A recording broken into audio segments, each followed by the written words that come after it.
भगवान शिव और माता पार्वती से कम कोई भी माता पिता नहीं है बालकों के लिए। अगर बालक दर्जा देना चाहें तो, मान्यता दें तो, माता पिता की कृपा से बालक का संपूर्ण भाग्य ओपन हो जाता है, सब कुछ भाग्य खुल जाता है, उसका सद्भाग्य जागृत हो जाता है। माता पिता रूह से भी रहें तो भी अंदर से वो बालक का कल्याण चाहते हैं। और इस पूरे भूमंडल में माता पिता से ज्यादा अच्छा दोस्त, अच्छा मित्र दुनिया में कोई नहीं होता है।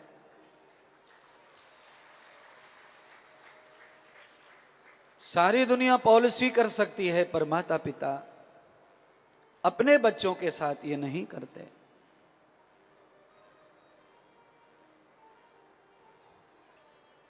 भगवान गणेश ने वास्तविक बुद्धि का परिचय दिया। इसका मतलब ये नहीं कि कार्तिकेय महाराज में बुद्धि की कमी है।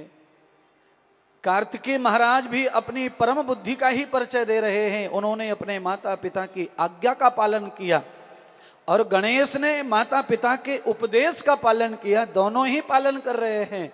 उन्होंने उपदेश को माना तो उन्होंने वहीं उनको ब्रह्मांड मान की परिक्रमा कर ली, और उन्होंने आदेश माना और वो परिक्रमा करने वास्तव पृथ्वी की चले गए।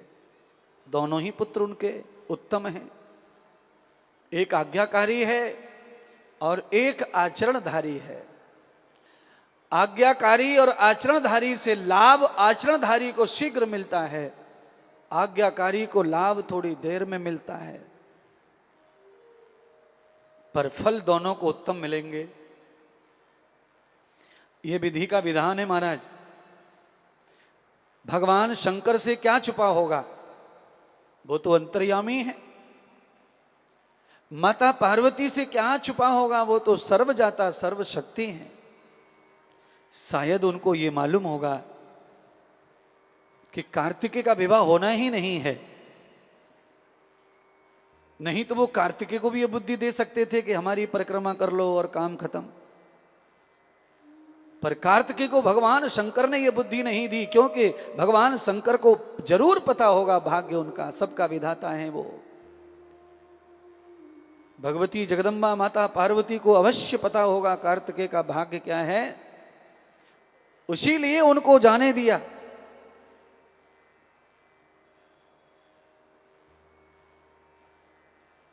आज ब्रह्मा कैलाश में आए हैं बंधुओं।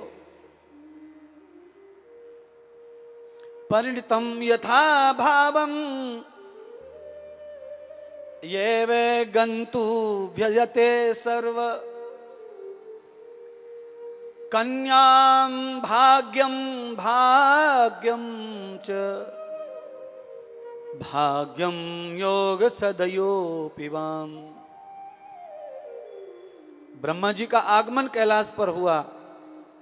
ब्रह्मा जी ने कैलाश पर प्रणाम किया शंकर पार्वती को और अपने पुत्रियों के युवा होने की बात कही। महादेव कृपा करो, हे जगत माता कृपा कर दो, मेरे पुत्रियों के लिए अच्छा वर मिल जाए।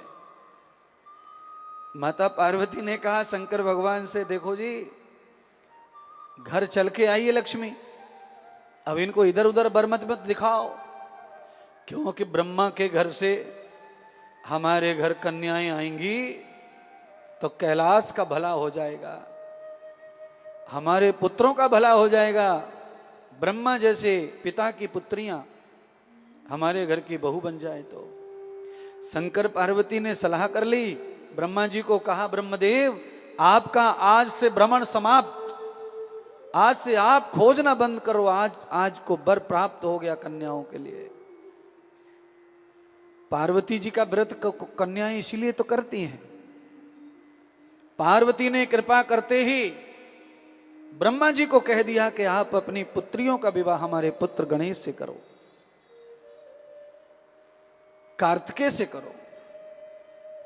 गणेश और कार्तिकेय का नाम सुना मेरी बहनों बंधुओं, ब्रह्मा जी गदगद हो गए। शीघ्र अति शीघ्र सावित्री जी को, सरस्वती माता को संदेश दिया, आचार्य ब्राह्मण अर्थात बृहस्पति को बुला करके शुभ मुहूर्त निकलवाया और भगवान श्री गणेश के लिए मंगल विवाह की तैयारियां हुई। अब प्रॉब्लम कहां आके खड़ी हो गई कि कन्याएं दो, दोनों का विवाह करना है, दूल्हा एक ही इस समय मौजूद है।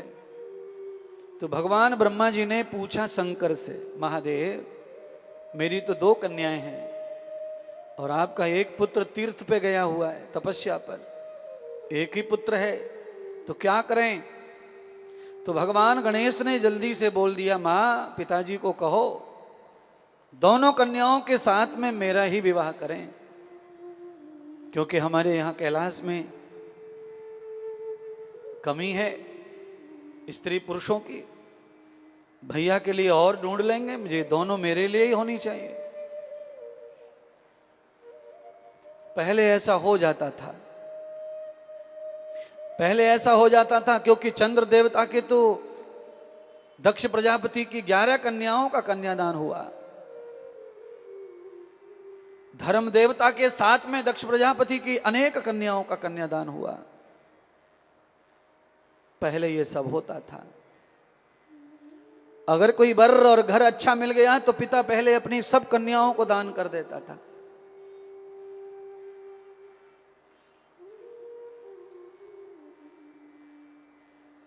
पहले रहन सहन में भी सरलता होगी बहुत ज्यादा, और सब लोग मिलजुल के रहते होंगे पहले, क्योंकि हमने जितना जीवन जिया है उतने में ही अपन समझ सकते हैं कि हाँ पहले बहुत लोग मिलजुल के रहते थे। उससे पहले और अच्छा होगा, उससे पहले और अच्छा होगा, और उससे पहले और बुरा भी हो सकता है। समय बदलता रहता है, विचारधारा बदलती रहती है, संस्कृति का बदलाव आता जाता रहता है। भगवान सूत जी ने सौनक आदि 88,000 ऋषियों को कथा बताई। कहा भगवान श्री गणेश का विवाह जब तैयार हो रहा है तो भगवान गणेश के ऊपर मंगलाचरण हो रहा है। सारे देवताओं को आमंत्रित किया गया विवाह में,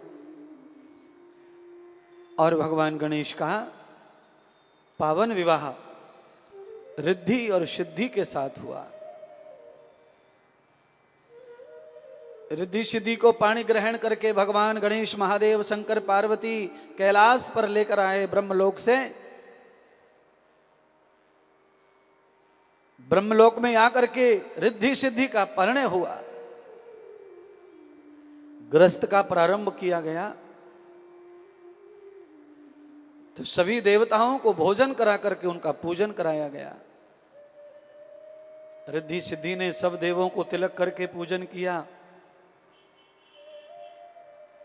सब देवताओं की कृपा आशीर्वाद शुभकामनाएं लेकर के माता रिद्धि सिद्धि का गृहस्थ प्रारंभ हुआ। तो उसका परिणाम ये आया कि उनके गर्भ से शुभ और लाभ का जन्म हुआ।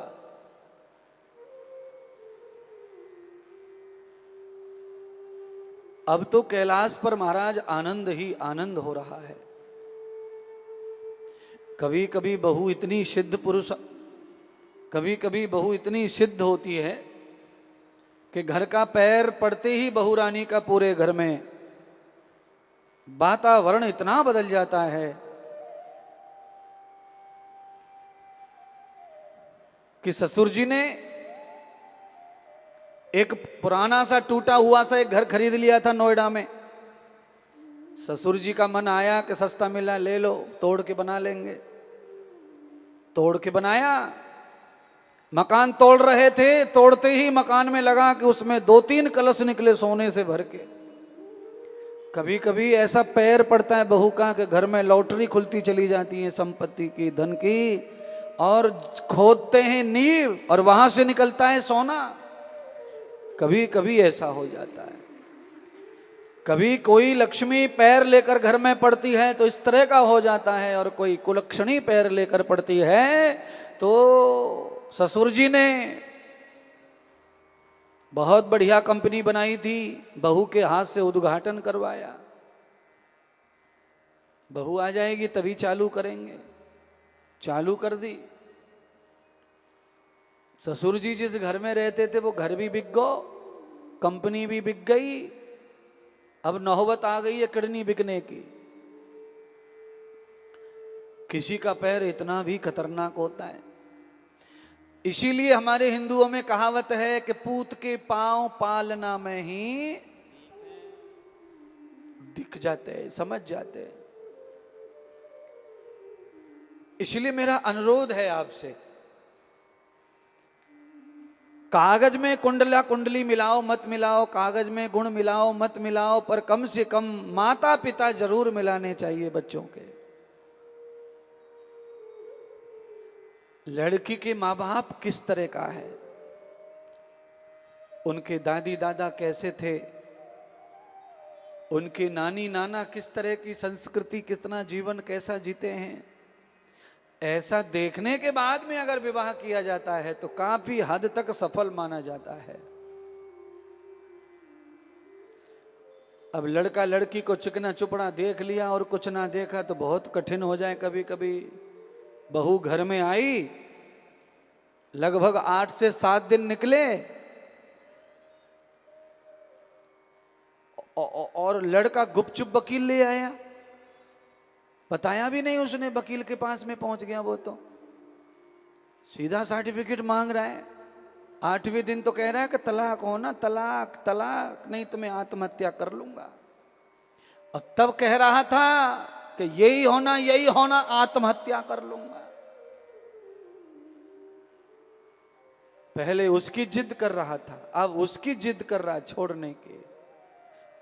ये सारा कार्यक्रम इसलिए हो जाता है क्योंकि हम लड़की को पसंद कर लेते हैं, लड़का तो पसंद आपस में कर लेते हैं, पर उनके कुछ जहां से वो जर्नेट हुए हैं उस मशीनरी को नहीं देखते। धन्य है हमारे पूर्वज जो कम से कम 2-3 पीढ़ियों तक का डीएनए देखते थे और इसीलिए घर चल जाते थे पहले लंबे समय तक। आज ऐसा नहीं है बंधुओं। आपको पुराने जमाने में किसी किसी को याद होगा, किसी किसी की पत्नी तो इतनी खतरनाक होती थी कि उसका मुंह देख लिया तो 15-20 दिन तक तो डर ही लगे रहे वो आदमी है। पर पूरी जिंदगी निभाता था पति उसको, पूरी जिंदगी।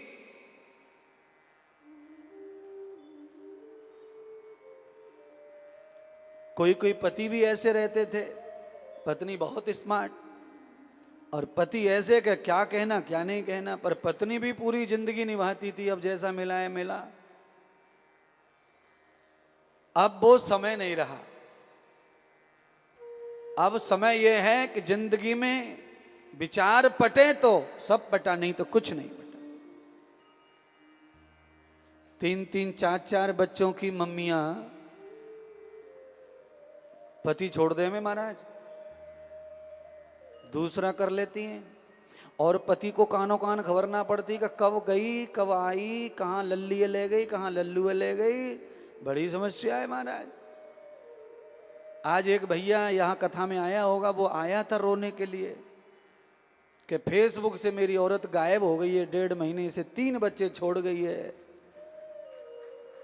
मैंने उसको समझाया कि बेटे फेसबुक पे जो गायब हो जाता है वो मिल तो जाता है पर अपना दोबारा कभी होता नहीं। वो मिल तो जाएगी 2-3 महीने में, अपने आप पता आ जाएगा वो कहाँ है, पर वो तेरी नहीं है। अब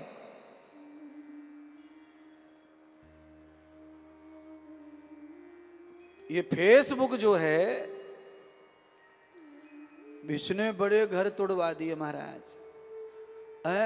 बूढ़ी बूढ़ी अम्मा बूढ़े बूढ़े बाबा को मन कर रहा कि मैं उसे रंगा चंगा कर लूं, चलूं कहूं। बताओ, ये फेसबुक के चक्कर में बहुत बुरा हाल हो रखा है। बोलो, सवेरे भूपेंद्र की मैया को फोन बज रहा, टर टर टर टर, पर वो फेसबुक वाला नहीं था, सादा ही था। अच्छा, मैया इतनी वो ज्योतिषी है कि फोन को देखो ही ना और बिना देखे बता दो कि गोलू की बहू को फोन है। मैंने कही ऐसे कैसे समझ गो बिना देखे गोलू को? चिल्ला मोबाइल तो एक जैसी घंटी बजा रहा था, चाहे गोलू की हो चाहे गुड्डू की हो, पर मैया ने कहा कि ये गोलू की बहू को फोन है। मैंने कहा यार ये कैसे समझ गो मैया को है? फोन में तो एक ही अलार्म है, वही सबके फोन आए, किसी का भी आए वही आवाज है, पर मम्मी ने चुटकी में पहचान लिया। मैं तो सवेरे से सही कह रहा, हैरान इतना हूं कि मैंने आज 2 रोटी कम खाई है यहाँ के चक्कर में। मैं कही कौन सी जादूगरनी है बुड्ढी, इतनी होशियार कैसे भई जी कि मोबाइल के पीछे की तरफ से भी घंटे से पहचान ली कि हम गोरू की बहू आ गई। तो कहना मैं ये चाहता हूं कि हमारे जो पुराने बड़े बूढ़े हैं वो अनुभव से जिंदगी जीते हैं, तो आज हमारी माता जी ने अनुभव से ही ये बताया होगा गारंटी से कि ये गोलू की बहू को ही फोन है। तो अनुभव तो भाई बहुत बड़ी चीज है। अनुभव, आदमी को अनुभव हो जाता है मोबाइल पे, इस समय किसका फोन आया होगा। आधे से ज्यादा लोग ये वैसे ही बता देते हैं घंटी सुन के उनको होगा, उनको अंदाज हो जाता है, लोगों को अभ्यास हो जाता है रोज फोन देख देख के सुन सुन के।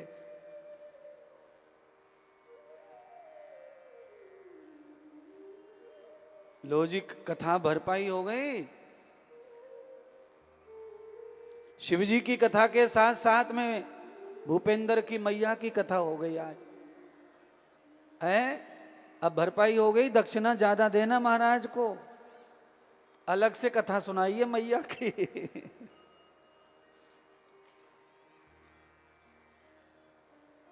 मेरी भी किस्मत बड़ी अच्छी है कि मुझे कुछ कुछ बातें हमेशा याद रहती हैं, नहीं तो ऐसी बातन तो कमरा में तो बहुत लोग हैं, पर काऊ थोड़ी पड़ी इन बातन की, इन बातन ने पकड़ो और कथा में लाके सही समय पे बोल के दिखाओ।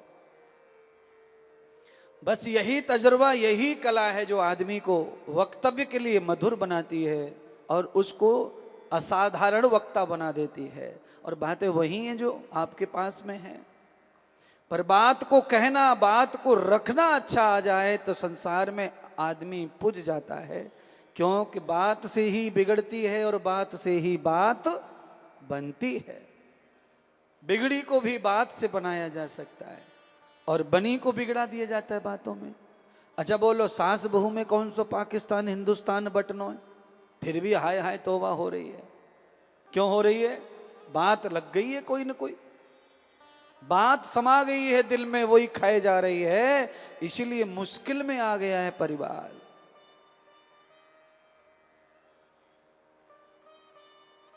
कथा सुनाना चाहता हूं। भगवान कहते हैं सूत जी सौनक आदि ऋषियों को कि आज शुभ लाभ दोनों खेल रहे हैं आनंद से। प्रबद्धते युक्त दिवसंताम योगो रजस तमहेधरम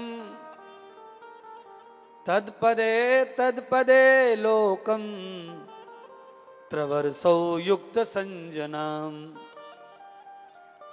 भगवान कार्तिकेय महाराज 3 वर्ष हो गए, 3 वर्ष से लगातार पृथ्वी का भ्रमण कर रहे हैं। 3 साल के बाद भगवान कार्तिकेय महाराज पहुंचे कैलाश में।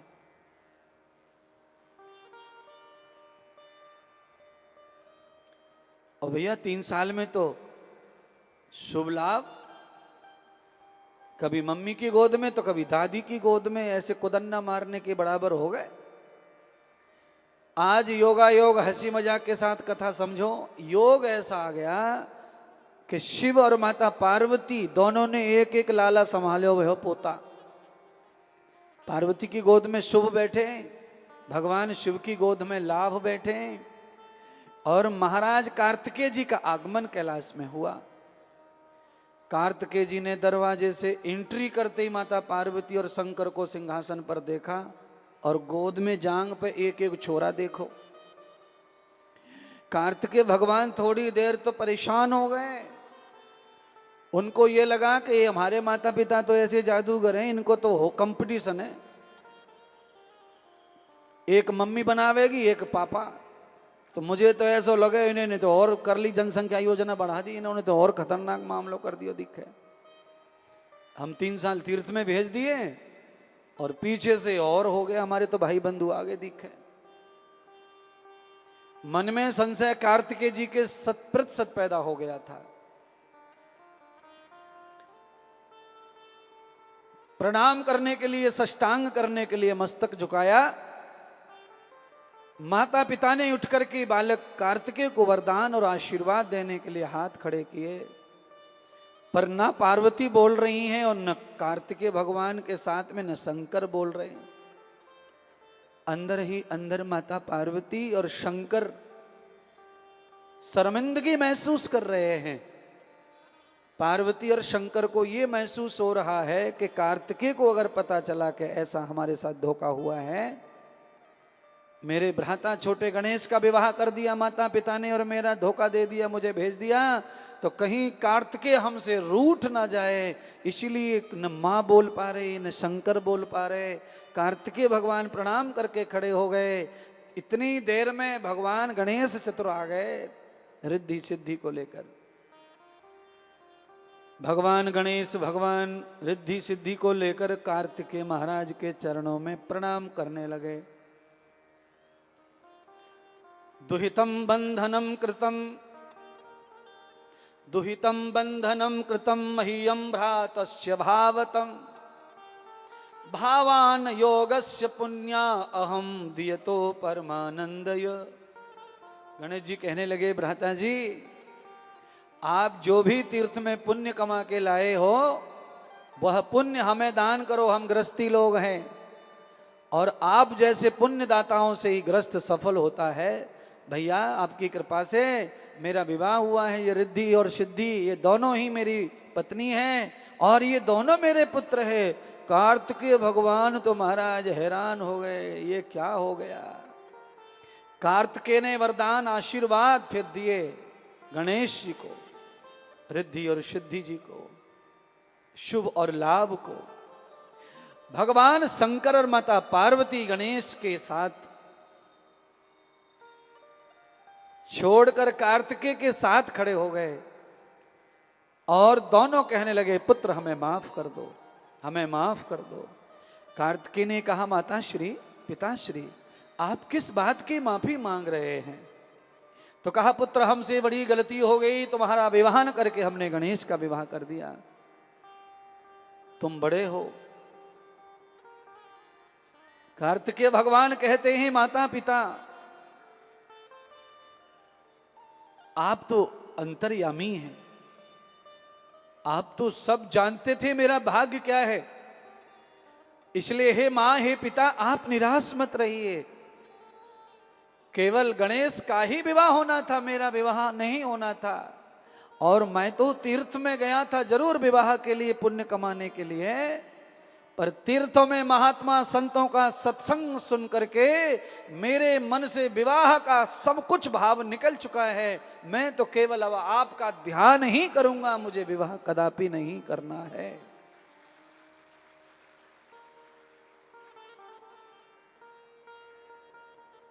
अब तो माता पार्वती बड़ी विचलित हो गई। माता पार्वती को लगा कि कार्तिकेय मुझसे रूठ गए और ये गुस्से में ऐसा कह रहे हैं। अरे पुत्र, मैंने जीवन में तुम्हें कभी अपना नहीं माना, कभी तुमसे प्यार नहीं किया, तुम्हें कभी ममता नहीं दी, मुझे माफ करो। गणेश का विवाह हो गए, बच्चे हो गए, बहू आ गई, उसके बाद पता चल रहा है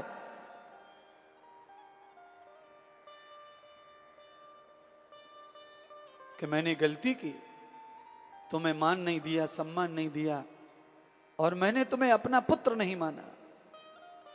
आज मैं आत्मा से विश्वास से कह रही हूं, कार्तिकेय तुम मेरे पुत्र हो और अपनी मां को माफ कर दो।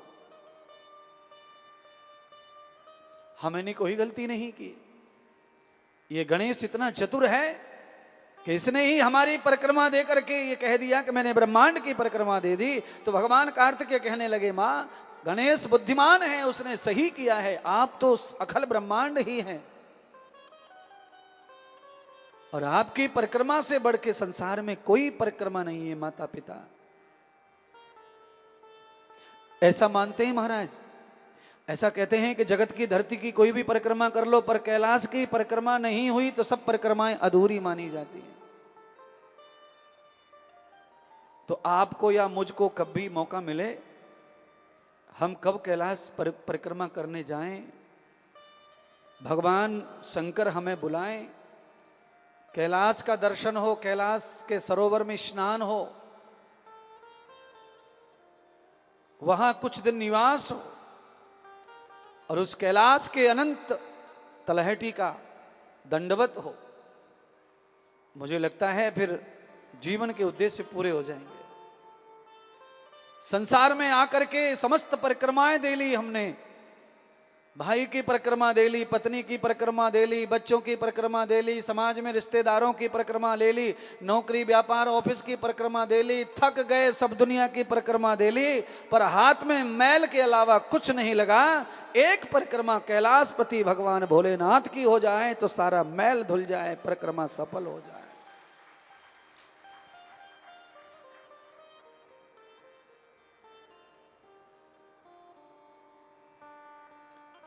आप जब भी परिक्रमा करें, साथ में ये संकल्प करें कि एक कैलाश की दर्शन हो कभी न कभी। आप वृंदावन, गोवर्धन, ब्रज 84 कोश, काशी पंचकोशी, अयोध्या, जहां भी आप जाते परिक्रमा देते हैं, वहां परिक्रमा दो, भगवान से प्रार्थना करो।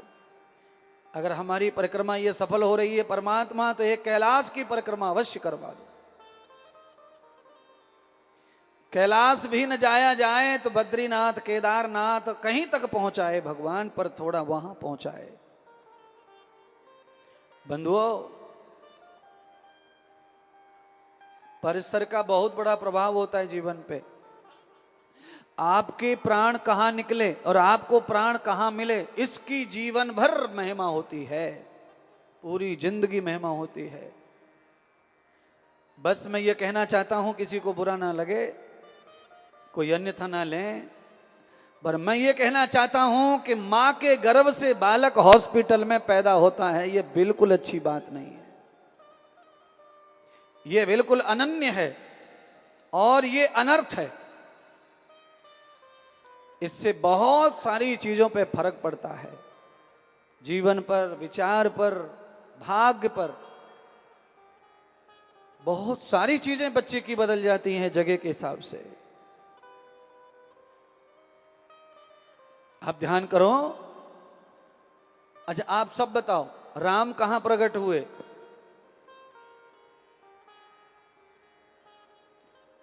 सीधा सीधा जल्दी से बोल दो। कौशल्या के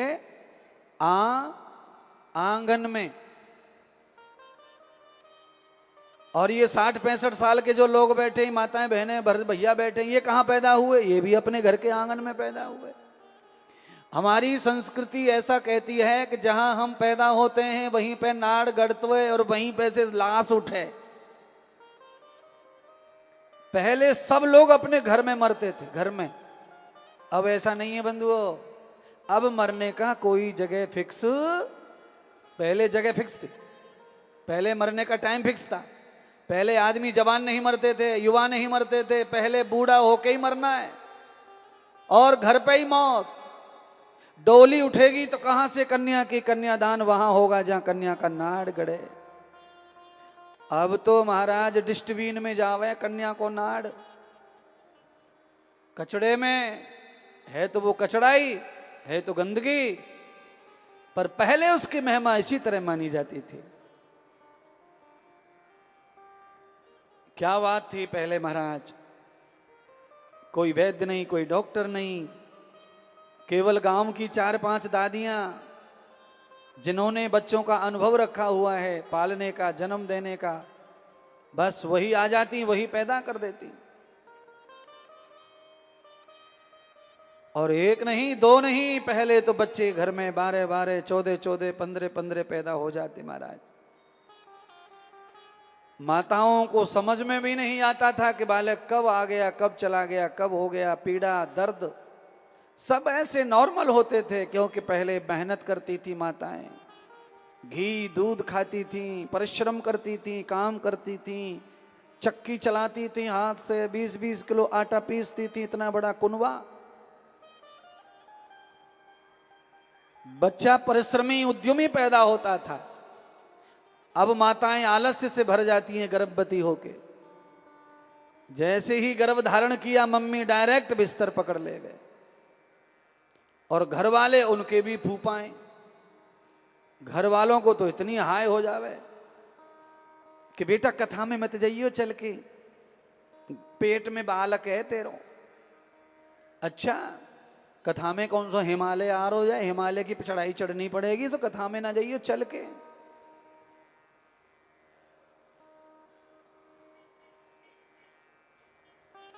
मैं आपसे कहना चाहता हूं माताओं, आपके अड़ोस पड़ोस में पूरे ग्रेटर नोएडा में कोई भी औरत गर्भवती तुम्हें दिख रही हो तो उसको तुम कार्ड लेके जाओ और न्योता दो। उसको कहो कि 2 दिन भी कथा सुन लेगी तो तेरी औलाद पे बड़ो फर्क पड़ेगा, बाकी बुद्धि पे फर्क पड़ेगा।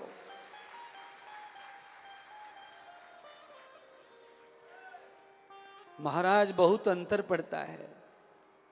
कथा सत्संग सुनकर, ध्यान भजन करके बालक को जन्म दीजिए, अलग अद्भुत आभा। और बिस्तर पर पड़े पड़े खटिया तोड़ते रहिए, मोबाइल देखते रहिए, बालक के अंदर अलग रूप आएगा। और जो माताएं ज्यादा मोबाइल में बिजी है, गर्भवती महिला, उनका बालक पैदा होके कांच की पेटी के बगैर जिंदा रहता नहीं है महाराज। कांच की पेटी पक्का समझो मोबाइल छाप महिलाओं की औलाद के लिए। 4 दिन 5 दिन 8 दिन कम से कम कांच की पेटी में रहेंगे लल्लू राम, क्योंकि सांस लेने की आदत है ही ना। मम्मी सांस ले नहीं पा रही है ठीक से, सब कुछ सेवा हो रही है।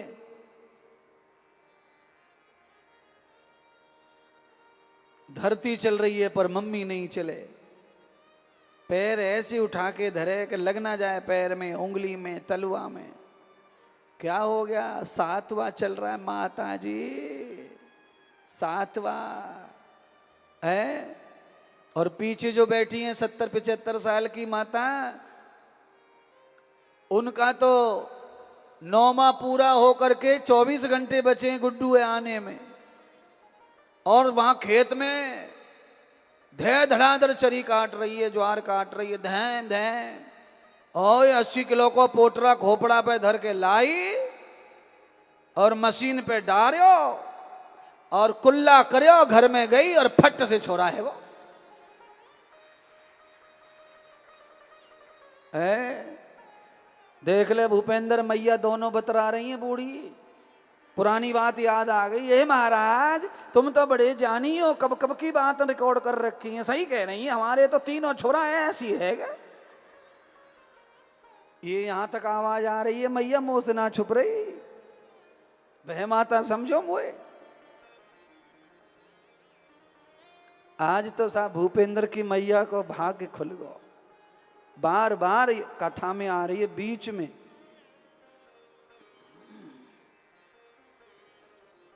आप सोच रहे होंगे आप कैसे समझ रहे हैं, मैं समझ जाऊं। मेरी किसी बात को लेकर के कान फुस्सी होना शुरू हो जाए, मैं तभी समझ जाऊं कि यहां पे क्या हो रहा है।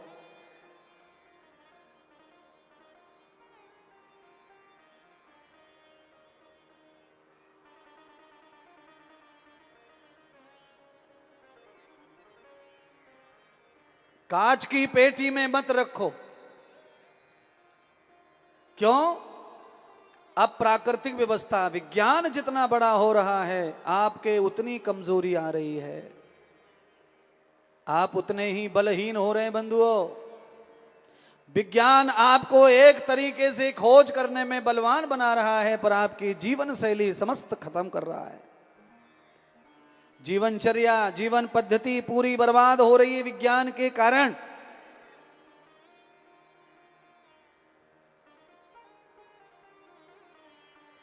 अब 80% घर में ओवन है, ओवन।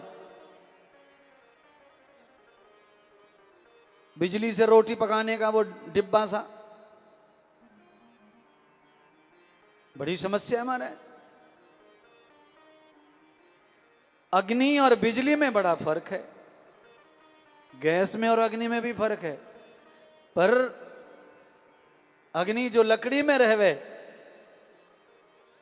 गाय के गोबर से जो कंडा बनता उसमें जो अग्नि रहती है, उस अग्नि से जब भोजन पकता है तो भोजन पकता ही है।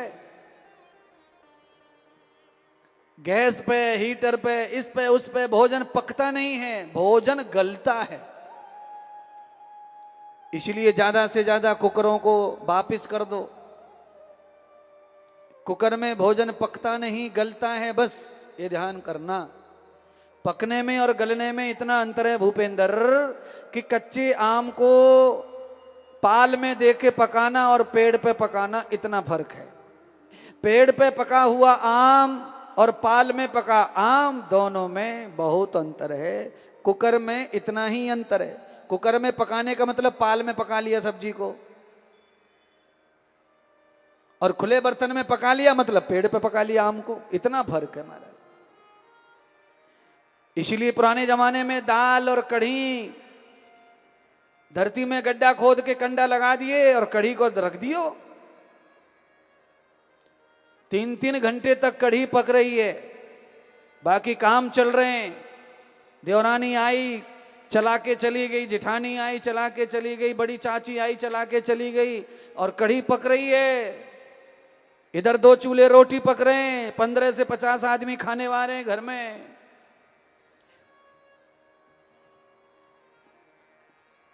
और आजकल कढ़ी बने महाराज,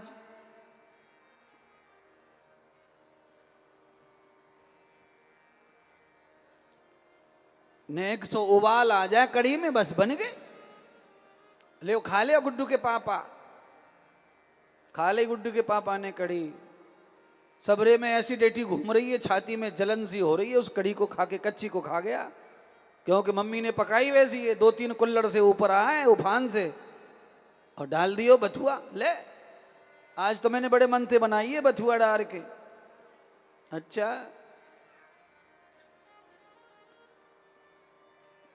आप कहेंगे अब कथा सुना रहे हो कि किचन बता रहे हो? हैं?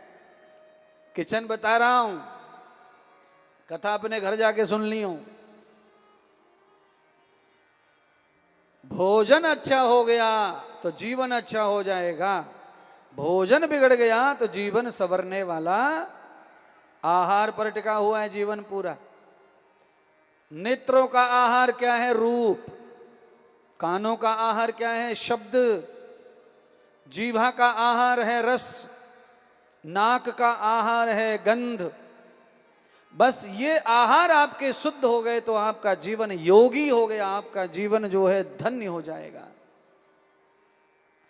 आंखों में अनंत रूप समा जाए, कानों में अनंत शब्द समा जाए, जीवा पे अनंत सुख रस समा जाए, और हमें समझ जाए कि कौन सा रस योग्य है और कौन सा अयोग्य है।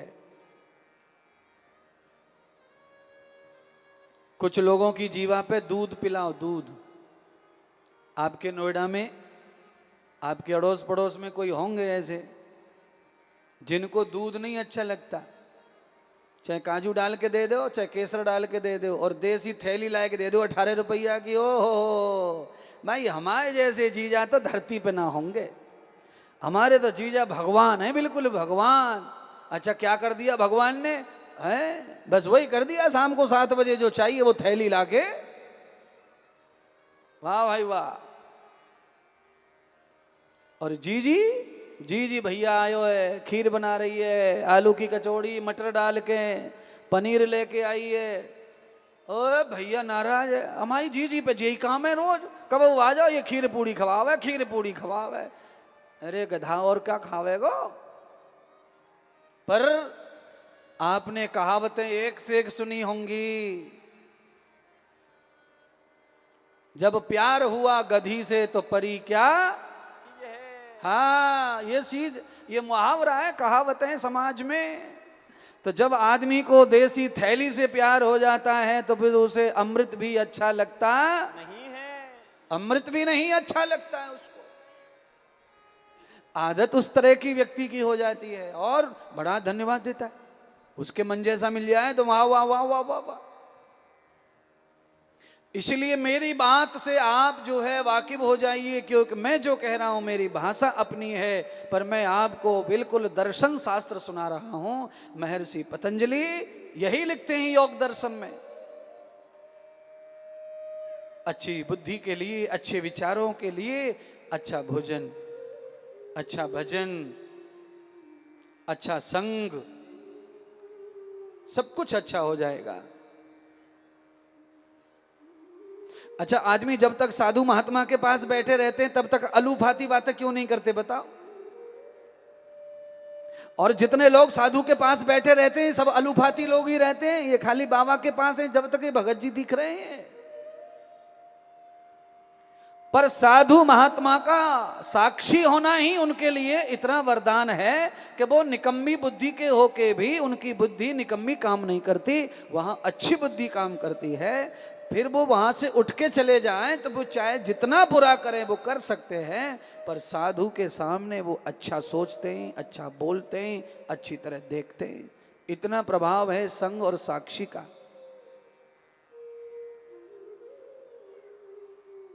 जैसे ही दारूड़े लोग आपस में मिल जाएं तो देखो उनकी प्रवचन देखो, बातें देखो, आताल पाताल सब कर देते महाराज बैठे ठाले। संग का प्रभाव है ये।